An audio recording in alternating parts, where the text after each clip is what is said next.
Sa Wednesday, April 10, ang susunod na laban ng Yokohama. Kontra nga ito sa kupunan ng dalawa pa nga nating kababayan sa bilig na si Arya Barrientos at ang local player na si Macho Aquino na anak ng PBA legend na si Marlo Aquino. Pinaka-rematch na nga itong laban na ito mga kaibigan dahil nagtapat na nga itong dalawang kupunan na ito nitong taon lamang sa buwan ng January.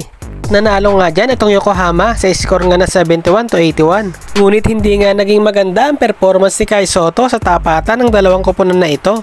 Umiscore nga lang ito ng 9 points with 4 out of 11 sa field goals. Makabawi nga kaya itong ating pambato dito kay Justin Matz na nagpahirap nga sa kanya sa unang game. Itong si Justin Matz nga ay sobrang pisikal at napaka-athletic na player. Nag-average nga ito ng 13 points per game at meron nga 8.1 rebounds per game. Siguradong isa nga ito sa numero 1 na makakabanggaan ni Kai Sotto dahil mahilig nga itong umatake sa loob ng paint.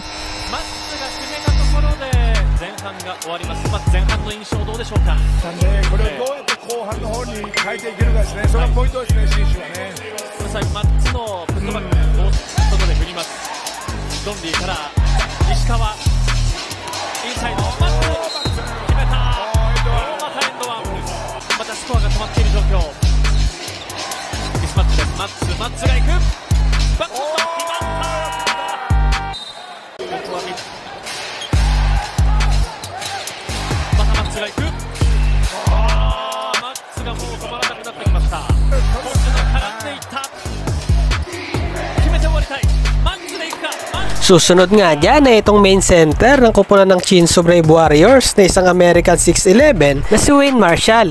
Itong ang sentro na ito hindi nga nakatapat ni Kai Sotto sa kanilang huling laban. Matinding ang dumipensa ang sentro na ito dahil may kalakihan nga ang katawan. Medyo may kabagalan nga lang ang player na ito dahil nga sa edad na 38. Ngunit grabe nga rin ang shooting ng sentro na ito. Nag-average nga ito ng almost 11 points at almost 9 rebounds at samahan pa ng 1 blocks per game. Papalaban at masusubukan nga kung gano'n nga ba kalakas talaga ang katawan ni Kai Sotto. Dahil bukod nga sa height na 6'11 ay sobrang laki at lapad nga ng katawan ng sentro na ito.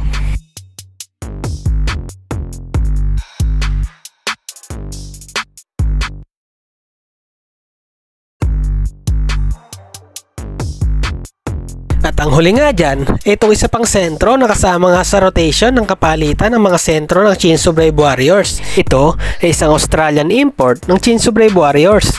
Nag-average nga ito ng 9.5 points, 7 rebounds, 0.7 assists, at 0.2 blocks. Isa nga ito sa nagpahirap sa ating pambato nung huling laban. Dahil sobrang sipag nga ng Australian player na ito, mapadepensa o mapa-opensa man.